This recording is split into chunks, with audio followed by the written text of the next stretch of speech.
Bienvenidos a este segundo capítulo de Historias Tenebrosas de Militares. En esta ocasión les voy a traer la historia de Otto Guibovich.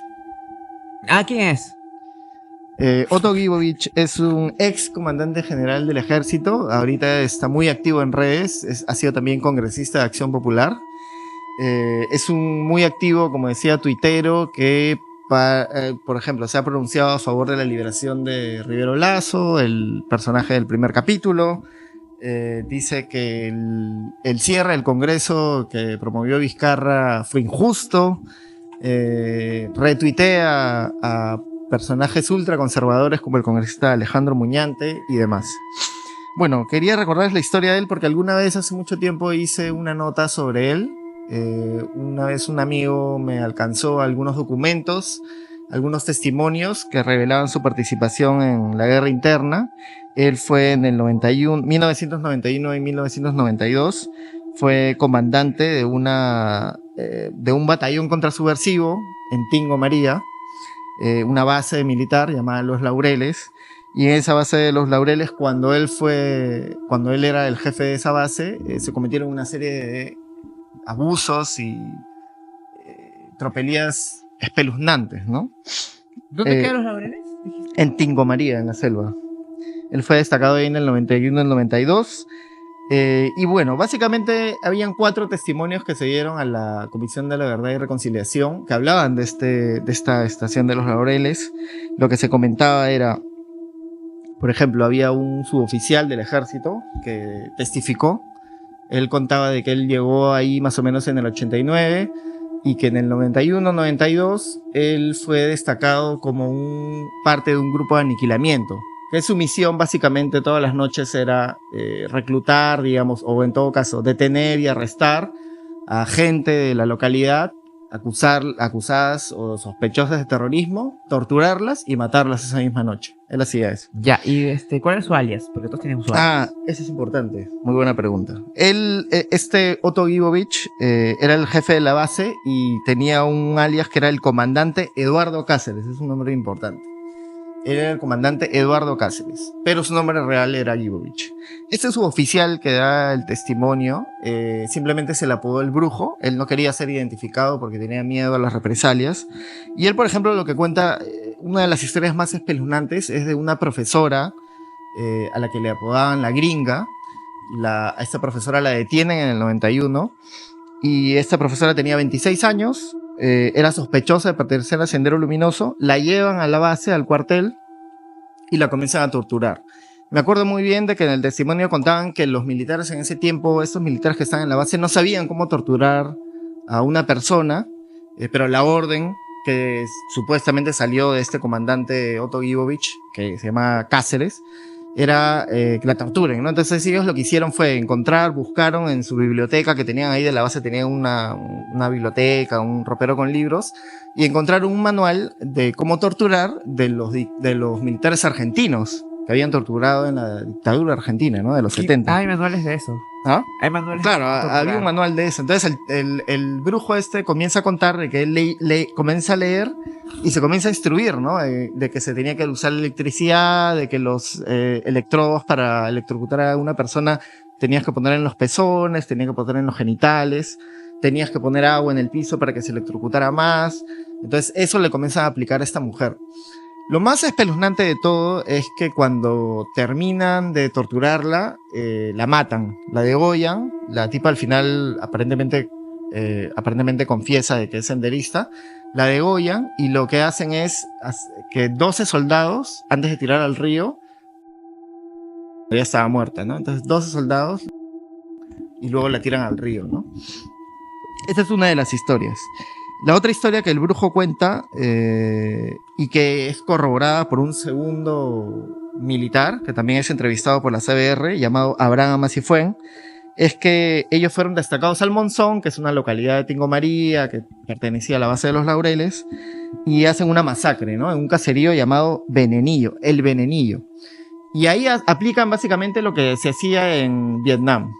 Entran a la localidad, bombardean con helicópteros, incendian las casas y a la gente que vivía en estas casas la sacan de las casas y las ejecutaban. Sin juicio, sin pruebas de que eran senderistas, sin pruebas de nada, o sea, simplemente las ejecutaban. Una especie de tierra arrasada, se llama esa modalidad. ¿Cuántos muertos en Venenillo? No se especifica los muertos, pero él dice que fue toda una localidad que arrasaron, ¿no? Luego, lo que se cuenta es que habían distintas clasificaciones para los detenidos que luego iban a ser asesinados. Habían, por ejemplo, detenidos cuyos familiares sí podían pagar para su liberación, les pagaban a estos militares y les pagaban $2,000 por liberación. Los que no podían pagar esa liberación, los mataban, los asesinaban. Había algunos que sí podían pagar, que generalmente eran narcos, gente que sí tenía poder económico, y esos sí eran liberados. Otros que testificaron, por ejemplo, decían en la base del Monzón, que era una base anexa a los Laureles, decían que las mujeres eran moneda corriente. Uno de los testimonios, por ejemplo, señala que una mujer podía ser 30 soldados distintos que se violaban hasta que las mujeres se desmayaban. Y eso era algo normal ahí, ¿no? Hay, por ejemplo, el caso de Emerson Carrillo, que era un muchacho cuya madre denunció su desaparición. Esta señora que se llamaba Juan Arias, lo que asegura es que ella misma fue a entrevistarse con el propio Guibovich a pedirle por la vida de su hijo, a pedirle que lo liberen porque el hijo era inocente, no pertenecía a ninguna organización, y que le dicen que no, que él no estaba ahí, y luego la señora se entera días después, semanas después, de que el hijo efectivamente estaba en la base, y no solo que estaba en la base, sino que lo habían matado, le habían sacado las vísceras y le habían puesto piedras en el cuerpo y lo habían tirado al río para que nunca lo encuentren, ¿no? Se hunda y nunca lo encuentren. Ese tipo de cosas se hacían. Lo otro que también contaban es que el narcotráfico era un negocio para los militares en esta base de los Laureles, ¿no? Por ejemplo, estos dos militares, tanto el Brujo como Abraham Amasifuen, testificaron de que se transportaban drogas en los helicópteros militares, y todo con conocimiento de los altos mandos militares que manejaban las cosas ahí, ¿no? Por ejemplo, decían que por un helicóptero podían mover hasta 1,000 kilos de droga, y les pagan a cada uno $5,000 si es que ayudaban en la transacción, ¿no? Ellos dicen ahí que todos los militares participaban de eso. O sea, el militar que después dijera de que no participaba era mentira, porque todos estaban metidos en el negocio del narcotráfico. Este caso nunca ha sido investigado propiamente. En el 2004, a raíz de un pequeño artículo que salió en La República reseñando uno de los casos que he mencionado, se abrió una investigación. Era por la matanza de 25 pobladores en Aucayacu, que era uno de estos pueblos que funcionaban alrededor de los Laureles. En el 91 se asesinaron a 25 pobladores y la fiscalía inició un proceso, pero lamentablemente fue archivado. Parece que no hubo pruebas o nadie quería hablar y lo archivaron, ¿no? Luego estos militares que contaron este testimonio tuvieron destinos distintos. El Brujo, por ejemplo, pasó al servicio de inteligencia, al CIN, bajo órdenes de Montesinos, y luego de eso, tiempo después, se jubiló como un militar común y corriente. Y el otro militar que testificó, más bien desertó de la base y se escapó porque ya no aguantaba más de vivir en esa lógica de estar matando todos los días gente, digamos, sin ninguna clase de proceso judicial ni nada, y lo agarraron. Tiempo después que desertó lo agarraron, lo acusaron de terrorismo y purgó años en la cárcel, varios años. ¿Qué ha dicho Guibovich al respecto cuando le han preguntado sobre el tema? Él claramente niega todos estos cargos. Él decía que esa base no se hacían esas cosas, se respetaban los derechos humanos, lo cual es en contra de los testimonios, porque varios de estos testimonios que he narrado de suboficiales y también de familiares desaparecidos que también brindaron su testimonio a la CBR, es que todos estos abusos, estas ejecuciones, estas movidas de droga, se hacían por órdenes del comandante Eduardo Cáceres, que era Otto Guibovich, y se hacían con conocimiento del comandante. O sea, el comandante se le informaba perennemente sobre qué es lo que se estaba haciendo, sobre la persona que se asesinaba, sobre la gente que se torturaba, sobre la gente que se desaparecía.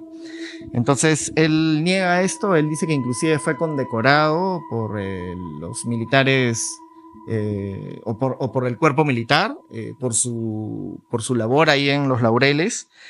Y lo curioso es que cuando él llega a comandante general, ya en el 2010 más o menos, él fue jefe del ejército en algún momento, él participó de un libro que se llamaba En Honor a la Verdad. Es un libro que sacan los militares, donde señalan de que... Es la contra a la Comisión de la Verdad. Sí, es la versión de los militares.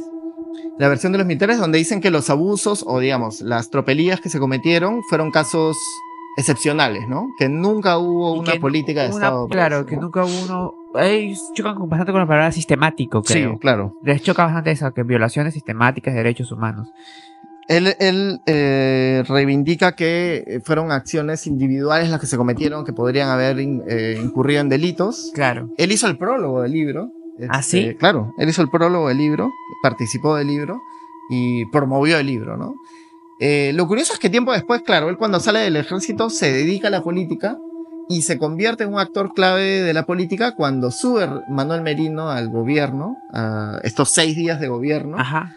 Yo hice una crónica de las últimas horas de Merino en el gobierno y lo que me decía una de las fuentes, que fue una fuente que estuvo en Palacio de Gobierno en ese tiempo, era que uno de los que le hablaban mucho al oído de Merino, uno de los asesores más cercanos, era Guibovich.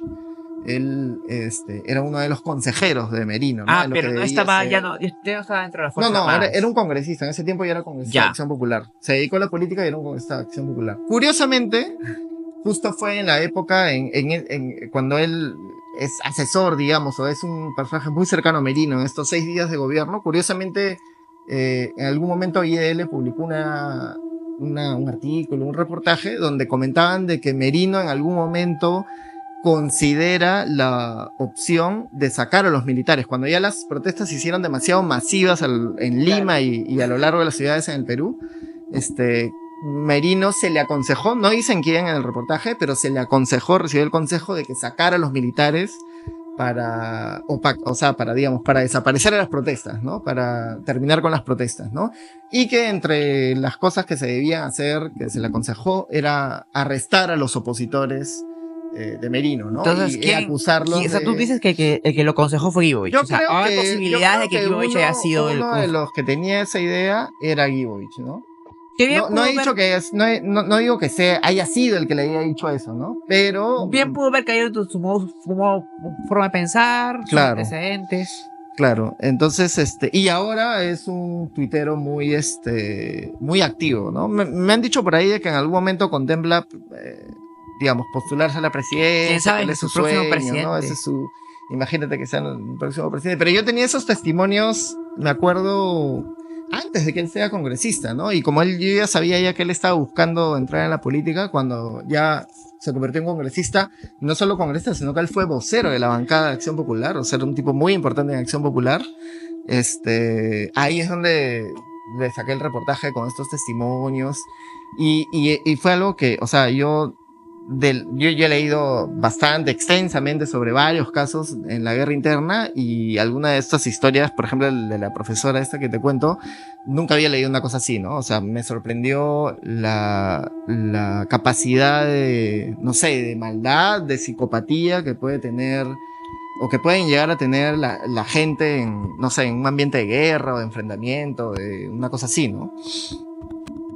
Pero bueno, esa es otra de las historias que les he traído para que la gente que ahora quiere reescribir la historia y que ahora quiere decir que quiere dibujar la guerra interna como si hubiera sido una especie de triunfo bélico internacional o algo así, como si le hubiéramos ganado a Chile o algo así. Bueno, hay que recordar también lo que hicieron los militares, ¿no? Y a qué grado de degradación, por decirlo de alguna manera, llegaron, ¿no? En ese contexto. Nada más. Eso es todo lo que tengo que contar por ahora. Ya volvemos la próxima semana con otro nuevo capítulo de Historias Tenebrosas Militares.